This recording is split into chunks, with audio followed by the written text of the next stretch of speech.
Fala, gente, tudo bem? Tô aqui com o Toyota Etios. Vou dar uma dica aí para vocês. Às vezes vocês estão escutando um barulho que tá vindo aqui do cofre do motor e do habitáculo do carona, achando que pode ser suspensão ou algo do amortecedor fazendo barulho. Na verdade, dê uma olhada nessa peça, tá?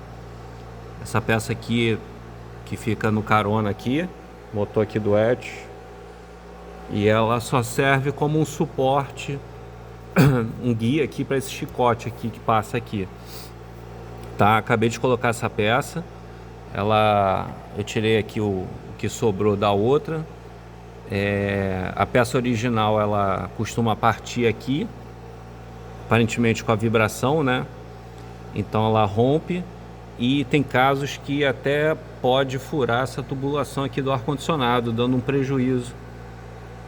Ela roçar aqui e furar, já vi esses relatos.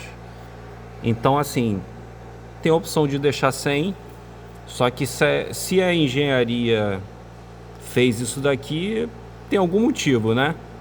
Mas qualquer coisa você pode deixar sem também. Só não sei o que isso pode acarretar futuramente. A Toyota ela atualizou essa peça, ela fez um reforço dessa peça. Eu não estou mais com a peça antiga, eu joguei fora.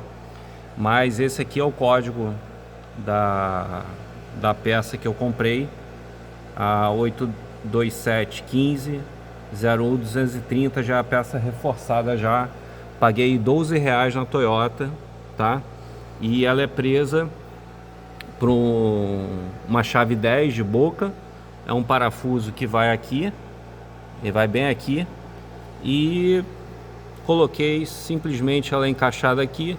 Eu coloquei esse parafuso 10 aqui, com o auxílio aqui da chave canhão 10. Você troca, coloca tranquilo, tá? Então, se estiver escutando barulho, vem verificar essa peça aqui, que pode ser ela a causa aí do problema, né? Do seu problema. E se ela estiver rompida, tira logo ela, porque senão ela pode furar a tubulação do ar-condicionado e te trazer um grande prejuízo, tá ok? Eu acabei de trocar a peça e fica aí o código da peça, que custa atualmente R$12 na Toyota. Valeu, fica essa dica aí pro Edson aí.